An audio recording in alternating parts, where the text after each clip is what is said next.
તો છેલ્લા 24 કલાક દરમિયાન રાજ્યના મોટા ભાગના શહેરોમાં તાપમાનમાં 2 થી 3 ડિગ્રીનો ઘટાડો થયો છે અને 5 દિવસ પણ રાજ્યમાં ગરમીમાં 2 થી 5 ડિગ્રી ઘટાડો થવાની આગાહી છે। ગુજરાતવાસીઓને ગરમીથી આંશિક રાહત મળશે તેવી હવામાન વિભાગે આગાહી કરી છે। હવામાન વિભાગ મુજબ 18 થી 20 માર્ચે રાજ્યના અનેક વિસ્તારોમાં કમોસમી વરસાદ પડી શકે છે। 18 માર્ચે કચ્છ, દ્વારકા, મોરબી, જામનગર, બનાસકાંઠા, સાબરકાંઠા અને પાટણ જિલ્લામાં હળવો વરસાદ થવાની સંભાવના છે, જ્યારે 19 માર્ચે કચ્છ, મોરબી, રાજકોટ, સુરેન્દ્રનગર, બોટાદ, અમરેલી, ભાવનગર, ગીર સોમનાથ, બનાસકાંઠા, સાબરકાંઠા, પાટણ, વડોદરા, ભરૂચ, સુરત, તાપી, ડાંગ અને છોટાઉદેપુર જિલ્લામાં છૂટાછવાયા વરસાદની આગાહી કરવામાં આવી છે, જ્યારે 20 માર્ચે ગીર સોમનાથ, દાહોદ, અરવલ્લી અને મહીસાગર જિલ્લામાં હળવો વરસાદ પડવાની આગાહી કરવામાં આવી છે। એટલે લગભગ રાજ્યના મોટા ભાગના જિલ્લામાં માવઠાની ઘાત છે। मैक्सिमम टेम्परेचर की बात करेंगे तो आने वाले 5 दिनों के लिए मैक्सिमम टेम्परेचर में 2 से 4 डिग्री की गिरावट का पूर्वानुमान है। आने वाले 4 दिनों के लिए गुजरात स्टेट के सारे डिस्ट्रिक्ट हैं जिसमें ड्राई वेदर प्रिवेल करेगा और डे 5, डे 6 और डे 7 में आइसोलेटेड प्लेसेस पे लाइट टू मॉडरेट रेन और साथ में थंडरस्टॉर्म की वार्निंग है। डे 5, डे 6 और डे 7 के लिए जो रेनफॉल और साथ में थंडरस्टॉर्म की वार्निंग है, ये प्री मानसून की बारिश है। તો ઉનાળુ પાક તૈયાર છે ત્યારે જ માવઠાનું સંકટ ખેડૂતોના મોં સુધી આવેલો કોળિયો છીનવી શકે છે। આ કમોસમી વરસાદથી સૌથી વધુ જોખમ કેરીના પાક પર છે। માવઠાના કારણે આંબા પરથી મોર ખરી શકે છે અને કેરીમાં ડાઘ પડી શકે છે। આ ઉપરાંત બાજરી, તલ, મગ અને ડુંગળી જેવા પાકો પણ આકાશી આફતનો ભોગ બની શકે છે। જો પવન સાથે વરસાદ પડ્યો તો તૈયાર પાક આડો પડી જશે, જેના કારણે જગતનો તાત પાયમાલ થઈ શકે છે। હાલમાં ખેતરમાં રહેલા જીરું, ઘઉં, ચણા, વરિયાળી સહિતના પાકને નુકસાન થવાની ભીતિ સેવાઈ રહી છે।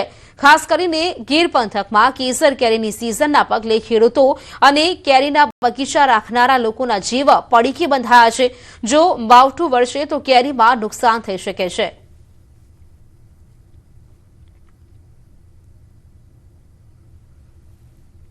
તો 3 દિવસ બાદ 3 દિવસ સુધી ગુજરાતમાં માવઠું પડી શકે છે। પારો 2 થી 5 ડિગ્રી ગગડશે, પરંતુ ગરમીમાં રાહત મળશે। પરંતુ એક બીજી તરફ કમોસમી વરસાદ છે તે ગુજરાતના અલગ અલગ ભાગોમાં વરસી શકે છે।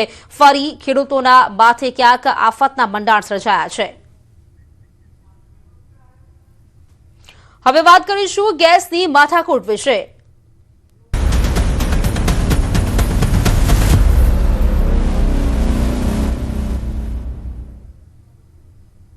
અમદાવાદીઓનું હોટ ફેવરિટ માણિક ચોક પર લાગશે ગ્રહણ, કારણ કે માણિક ચોકમાં ચાલતી લારીઓ પરના સિલિન્ડરનો સ્ટોક પૂરો થવાના આરે છે। લગભગ 3 થી 4 દિવસ સુધી ચાલે તેટલો જ સ્ટોક હાલ ઉપલબ્ધ છે, જેથી કેટલીક લારીઓ બંધ થઈ જાય તો નવાઈ નહીં। લગભગ 12 જેટલી લારીઓ એવી છે જે બંધ થઈ જશે। સિલિન્ડર પુરવઠાના કારણે રાત્રિ બજાર પર ગ્રહણ લાગશે તેમ ચોક્કસથી કહી શકાય।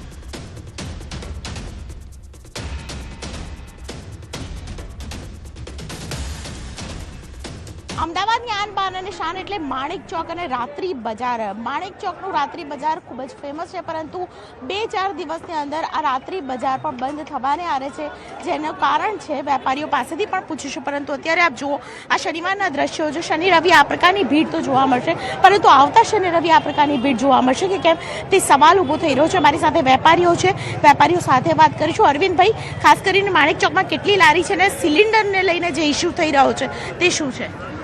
આ ચોકમાં 42 લારીઓ છે અને સિલિન્ડર જે ચલાવે 10-12 લારીઓ જ છે। હવે 4-5 દિવસ જેટલો ચાલે એટલો સિલિન્ડર છે બધા જોડે। બાકી તો બધા પાઉંભાજી ને ઢોસા ગેસ આપણે કોલસા ઉપર ને સગડા ઉપર ચાલે છે। બાકી અમારે જે સેન્ડવિચ પિઝાની લારીઓ લગભગ 4-5 દિવસ સુધી ચાલે એવું ગેસ છે, પછી બંધ કરવું પડશે અમારે। પૈસાની વસ્તુ એવું છે ને કે ગવર્મેન્ટ આપે તો અમે લેવા માટે તૈયાર છે, પણ બુકિંગ થતું જ નથી અને ત્યાંથી માલ આવતું નથી। કોલસા પર છે એટલે એટલો વાંધો નહીં આવવાનો। સેન્ડવિચ પીઝા જે છે અહીંયા ગેસના બાટલા પર ચાલે, તો ગેસ અત્યારે કોઈ પણ અમે ડીલરને ફોન કરીએ બધા ના પાડે કે અમારી જોડે અત્યારે બાટલો સ્ટોકમાં છે જ નહીં। 2-3 દિવસ સુધી અત્યારે અમે સ્ટોક કરી રાખ્યો છે। હવે 3 દિવસ પછી ખબર પડશે અમને મળશે કે નહીં મળે.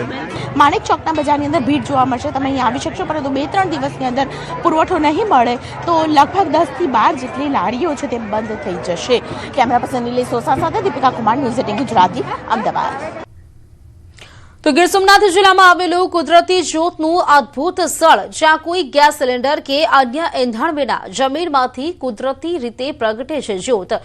આખા વિશ્વમાં જ્યારે ગેસનું સંકટ ઘેરાયું છે ત્યારે આ ચમત્કારિક સ્થળ ફરીથી આવ્યું છે ચર્ચામાં.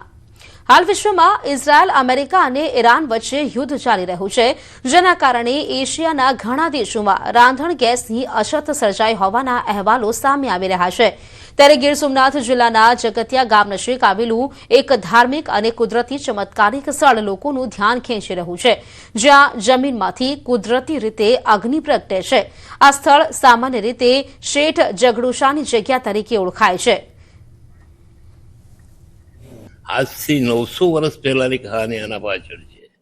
આ કહાની એક એવી છે કે શેઠ જગડુશા એક મહાન દાનવીર બની ગયા અને મહાન દાનવીરના કુળદેવી છે હર્ષદ માતા. અને હર્ષદ માતા એટલે કે એમને એક ટાઈમ એવો બની ગયો કે એમને કહીએ અન્નક્ષેત્ર ચલાવવાની ઈચ્છા થઈ ગઈ. એટલે અન્નક્ષેત્ર ચલાવવા માટે માતાજી પાસે પરમિશન માંગી. માતાજી તો પરમિશન આપી, પણ અહીંયાના સ્થાનિક રાજા હતા, રાજાએ પરમિશન નથી આપી.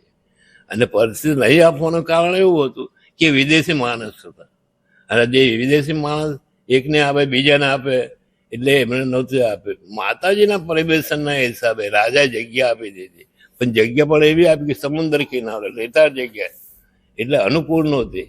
પણ માતાજીના કહેવા મુજબ શેઠ જગડુશાએ આ જગ્યા અનુકૂળતા લીધે